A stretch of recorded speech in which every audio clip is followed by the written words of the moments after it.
Hello everyone, this is Chanchal Bhardwaj and you are watching my channel insightful education. और आज हम बात करेंगे about the very important topic in class 12th, that is cold war era, means शीत युद्ध का दौर। कोल्ड वॉर एरा इसीलिए इम्पोर्टेंट है क्योंकि ये काफी लंबे समय तक चला। और इसे शीत युद्ध नाम क्यों मिला, इसके दौरान क्या क्या चीजें हुई, इससे पहले क्या चीज हुई जिसकी वजह से ये हुआ, और इसके रिजल्ट्स क्या हुए, इसके बारे में हम बहुत डिटेल में पढ़ेंगे। जो आपकी 12th की बुक है कंटेम्प्रेरी वर्ल्ड, उसका फर्स्ट चैप्टर है द कोल्ड वॉर एरा और हिंदी में शीत युद्ध का दौर। So let's get started. चलिए तो शुरू करते हैं। तो हम सबसे पहले बात करेंगे कि इस चैप्टर में हम क्या क्या पढ़ने वाले हैं। तो इस चैप्टर में हम क्या क्या पढ़ने वाले हैं उसका एक छोटा सा एक जिस्ट मैं आपको दे देती हूँ। सबसे पहले मैं आपको ये बताना चाहती हूँ कि इस चैप्टर में हम इससे थोड़ी हिस्ट्री जान लेते हैं इस चैप्टर की, उसके बाद हम इस चैप्टर को समझेंगे तो हमें ज्यादा समझ में आएगा। जैसे कि शीत युद्ध तो हम सबको पता ही है कि शीत युद्ध हुआ था, लेकिन वो हुआ क्यों था और उसका नाम ऐसा क्यों पड़ा और उसकी हिस्ट्री क्या थी।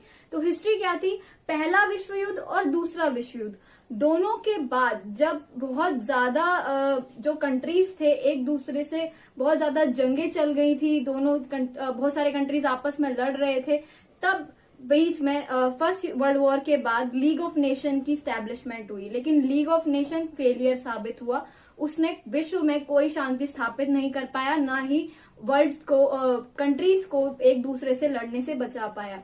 उसके बाद सेकेंड वर्ल्ड वॉर हुआ जिसकी वजह से लीग ऑफ नेशन एक बहुत ही बड़ा फेलियर निकलकर सामने आया। और उसके बाद 1945 में जब हमारा सेकेंड वर्ल्ड वॉर का एंड हुआ तो यूएन की स्टैब्लिशमेंट हुई, जिससे कि विश्व में शांति की स्थापना हुई। तो ये हम सीक्वेंशियल वे में पढ़ेंगे, इसीलिए मैं आपको थोड़ा सा बताना चाहती थी जो मैंने बता दिया। अब ये है कि कोल्ड वॉर क्यों शुरू हुआ। कोल्ड वॉर इसीलिए शुरू हुआ सेकेंड वर्ल्ड वॉर के अंदर। पहले हम लिख लेते हैं।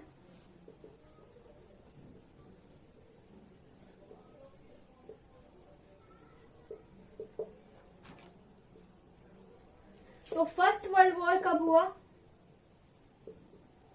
ये हुआ 1914 टू 1919। इसके बाद हमारा लीग ऑफ नेशन भी इसी दौरान बनाया गया था ताकि कुछ चीजों को संभाला जा सके, एक वर्ल्ड में पीस एंड ऑर्डर स्टैब्लिश किया जा सके और देशों को आपस में लड़ने से, एक दूसरे की ऑटोनॉमी छीनने से बचाया जा सके। लेकिन वो नहीं हो पाया और फिर सेकेंड वर्ल्ड वॉर हुआ जो हुआ 1939 टू 1945। अब इसमें allied powers and axis powers, इन दोनों के बीच में लड़ाई हुई, जंग हुई, जिसमें कि यूएसए, यूएसएसआर और ये सब जो ग्रेट ब्रिटेन, ये सब जो कंट्रीज थे वो विन कर गए, मतलब विजयी हुए। और उसके बाद उनमें आपस में ही लड़ाई शुरू हो गई। आपस में क्यों लड़ाई शुरू हो गई, क्योंकि सेकेंड वर्ल्ड वॉर के टाइम पर बहुत ज्यादा उन्होंने हथियारों को जमा कर लिया था, तो वो एक दूसरे को अपने से ज्यादा शक्तिशाली, दूसरे से ज्यादा शक्तिशाली बनाने के चक्कर में एक दूसरे से ज्यादा हथियार जोड़ते चले गए और एक दूसरे के खिलाफ उन्होंने एक हथियारों का जमावड़ा लगा लिया, जिसकी वजह से शीत युद्ध जो था वो स्टार्ट हुआ। शीत युद्ध का मतलब क्या था, वो कभी एक युद्ध का रूप नहीं ले पाया, means it did not convert into a full fledged war. वो कभी भी एक पूरा वॉर नहीं बना, लेकिन थोड़े थोड़े ऐसे जगहों पर चीजें हुई जहां पर बहुत सारे लड़ाइयां हो सकती थी, जिसका एक एग्जाम्पल है Cuban missile crisis, Cuba missile संकट, जिसके बारे में अभी हम डिटेल से पढ़ेंगे इस चैप्टर में। जब वर्ल्ड वॉर सेकेंड खत्म हुआ तो उसके बाद दो न्यू पावर्स अराइज हुए, जो थे यूएसए एंड यूएसएसआर, जिसको हम जानते हैं यूनियन सोशलिस्ट सोवरेन रिपब्लिक, ठीक है, जिसको हम रशिया भी बोलते। रशिया एक उसका मेन पार्ट था, इसलिए हम रशिया, अब उसको बाद में सारी पावर्स रशिया को दे दी गई थी जब यूएसएसआर डिसॉल्व हुआ, और यूएसए अभी तक यूं ही बना हुआ है। तो इन दोनों कंट्रीज में इतना ज्यादा कोल्ड वॉर, मतलब जो टेंशन थी या कॉन्फ्लिक्ट्स थे, उन्होंने कोल्ड वॉर का रूप ले कैसे लिया, उसका एक रीजन था, दोनों के बीच में आइडियोलॉजिकल वॉर था। अब आइडियोलॉजिकल वॉर क्या होता है कि दोनों की जो आइडियोलॉजीज थी एक दूसरे से अलग थी। USA was supporting the capitalist theory and the USSR was supporter of communism. तो एक जगह कम्युनिज्म सपोर्ट कर रहे थे और दूसरी जगह कैपिटलिज्म, तो जिसकी वजह से दोनों के बीच में बहुत ज्यादा कॉन्फ्लिक्ट्स थे। और यूएसए को डर था कि यूएसएसआर सारे वर्ल्ड को कम्युनिस्ट ना बना दे, और यूएसएसआर को डर था कि वो सारे वर्ल्ड की कंट्रीज को कैपिटलिस्ट ना बना दे। इसी तरह दोनों के बीच में ये टेंशन बढ़ती चली गई और वो अग्रवेट होते होते एक कोल्ड वॉर का उसने रूप ले लिया। देन एक और सिचुएशन ऐसी आई थी जिससे कि हम बहुत वॉर होते होते बचा था। अगर वॉर हो जाता तो न्यूक्लियर वॉर होता और बहुत सारे कंट्रीज, क्या ऑलमोस्ट पूरा वर्ल्ड इससे इफेक्ट होता, क्योंकि दोनों ही कंट्रीज बहुत ही पावरफुल न्यूक्लियर स्टेट्स हैं, जिसकी वजह से तो पूरा सारे वर्ल्ड को इसका खामियाजा भुगतना पड़ता। लेकिन ऐसा हुआ नहीं। तो वर्ल्ड वॉर 1 के 2 के बाद वर्ल्ड वॉर 2 का and, and that is the starting of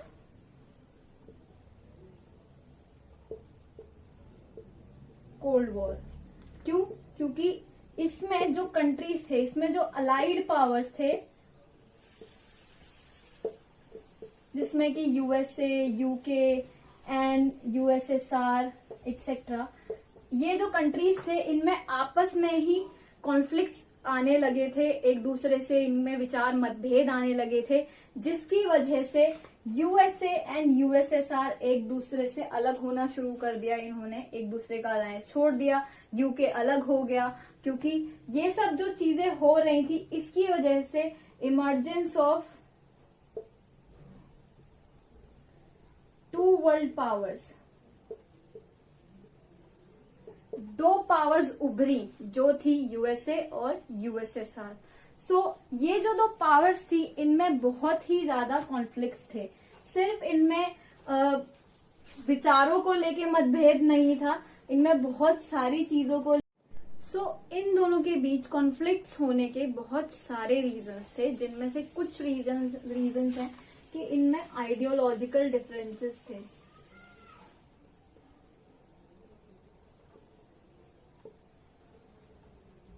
means विचारधारा के अंदर मतभेद थे दोनों की, जैसे कि दोनों ही दूसरी विचारधाराओं का सपोर्ट करते थे, अलग अलग विचारधाराओं का, क्योंकि यूएसए कैपिटलिस्ट कंट्री है और वो कैपिटलिज्म का सपोर्ट करता है, मीन्स पूंजीवादी है और पूंजीवाद का सपोर्ट करता है। ठीक है। और यूएसएसआर एक साम्यवादी देश है।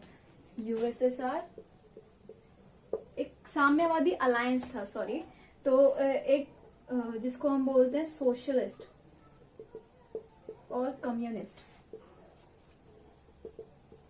तो ये इस आइडियोलॉजी का सपोर्ट करते हैं, जिसको हम साम्यवाद या समाजवाद बोलते हैं।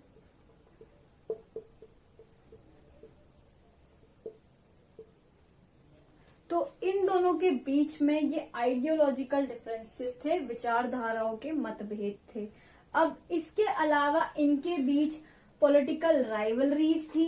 पॉलिटिकल राइवलरीज क्या होती हैं कि दोनों के ही पॉलिटिकल जो लीडर्स थे एक दूसरे के सपोर्ट में नहीं थे और दोनों ही एक दूसरे से ज्यादा पॉलिटिकल अपनी पावर बढ़ाना चाहते थे। वो पावर कैसे बढ़ाना चाहते थे?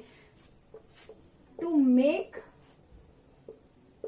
more and more alliances with smaller countries. Means वो छोटी छोटी कंट्रीज को अपने साथ जोड़ना चाहते थे, उनके साथ अलायंस बनाना चाहते थे, ज्यादा से ज्यादा कंट्रीज को अपने साथ जोड़ना चाहते थे, जिससे कि उनकी पावर इंक्रीज हो और वो ज्यादा पावरफुल बन सके। अब तीसरा कॉन्फ्लिक्ट क्या था?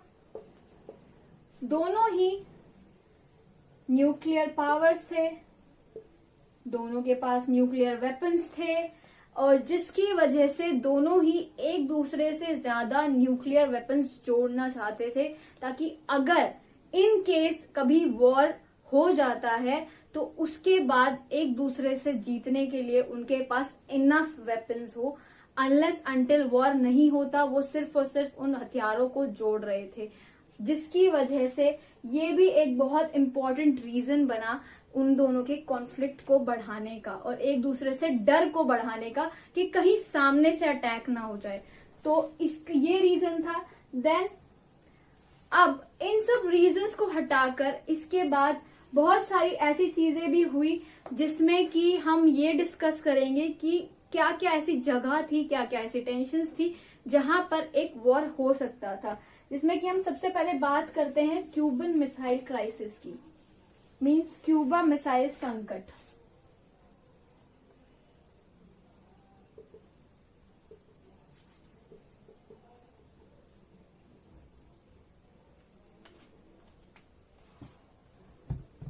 तो क्यूबा बेसिकली है क्या?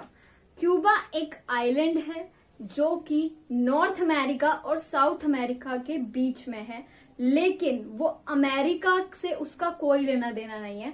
वो उस टाइम पर यूएसएसआर का एक बेस था, एक मिलिट्री बेस वहां यूएसएसआर वहां बनाना चाहता था, ताकि क्योंकि वो अमेरिका के नजदीक है इस वजह से वहां से अमेरिका पर नजर रखी जा सके और अमेरिका पर एक डर बनाया जा सके। उनके रडार के अंदर अमेरिका के बहुत सारे एरियाज आ सके जहां से अगर कभी अटैक हो तो उनके पास, अमेरिका के पास एक यूएसएसआर के पास अमेरिका के बिल्कुल क्लोज उनका एक मिलिट्री बेस हो जहां से वो अटैक कर सके।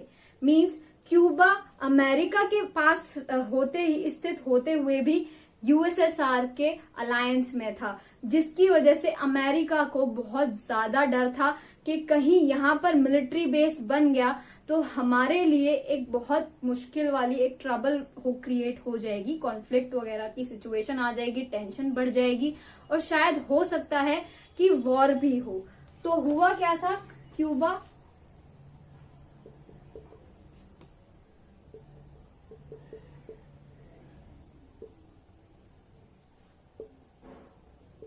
या फिर हम बात कर सकते हैं ये बिटवीन है, इन दोनों के बीच में है।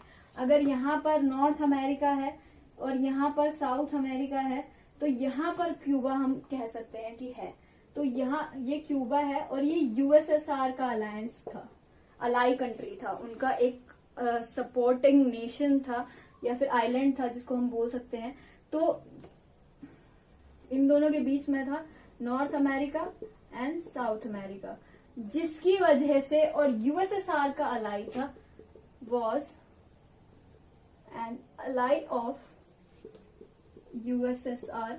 यूएसएसआर का अलाई होने की वजह से यूएसए को बहुत ज्यादा डर था कि ये जो कंट्री है, ये जो आइलैंड है, कहीं हमारे लिए खतरा बनकर ना उभरे। और ऐसा एक बार हुआ भी। 1961 अप्रैल में निकिता क्रुश्चेव, जो कि हमारे फॉर्मर यूएसएसआर, जो कि पहले जिसका नाम यूएसएसआर था, वहां के प्रीमियर रह चुके हैं। तो वहां उनके लिए उन्होंने डिसाइड किया कि वो क्यूबा को एक मिलिट्री बेस बनाएंगे, जिसकी वजह से उन्होंने वहां पर अपने वॉरशिप्स भेजना शुरू कर दिए। और वॉरशिप्स भेजने के जब आने लगे तो अमेरिका को इसके बारे में पता चला। मतलब 1962 तक इसकी प्रिपरेशन हो रही थी और 1962 में फाइनली अक्टूबर में, इसको अक्टूबर वॉर भी कहा जाता है, तो अक्टूबर टेंशन भी बोल सकते हैं, अक्टूबर कॉन्फ्लिक्ट भी बोल सकते हैं, इसको ऐसा बोला भी जाता है क्योंकि ये 1962 अक्टूबर में हुआ था।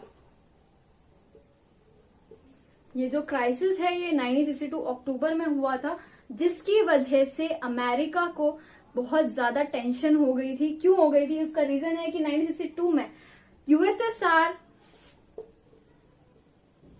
Decided to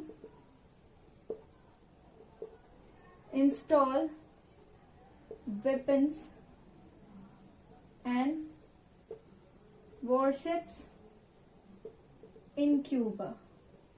In other words, or in another words, हम कह सकते हैं कि वो क्यूबा को एक मिलिट्री बेस बनाना चाहते थे ताकि वो अमेरिका को उनके रडार के अंदर रख सके, अमेरिका पर नजर रख सके।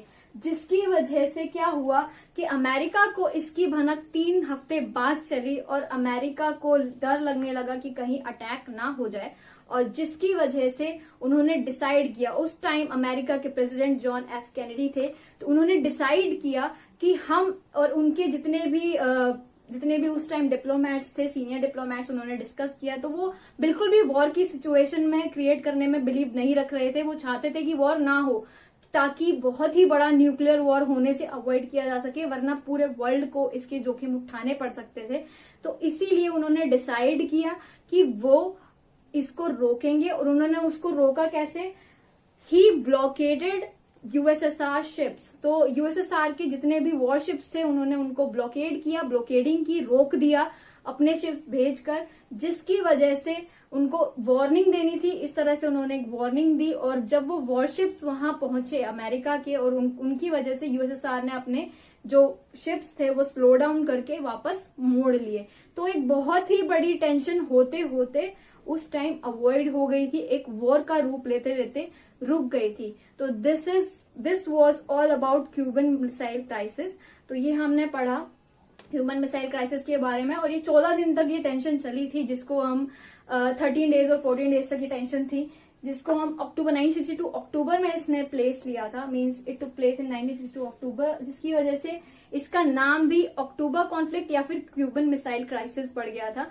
तो ये था इस चैप्टर का शुरुआती जो हमने डिटेल जानी। अगली वीडियो में हम इसके नेक्स्ट डिटेल्स के बारे में पढ़ेंगे कि कोल्ड वॉर क्या है और इसने क्या क्या चीजों को जन्म दिया। एक नया इकोनॉमिक ऑर्डर आया, नए third world countries I, world countries I, जिसमें कि नैम था, नियो था, और बहुत सारे न्यूक्लियर प्रोलिफरेशन ट्रीटीज हुई। तो ये सब चीजें हम आगे पढ़ेंगे इस चैप्टर में। अभी के लिए थैंक यू। और अगर आपको वीडियो अच्छी लगी हो तो लाइक जरूर करें। Thank you so much.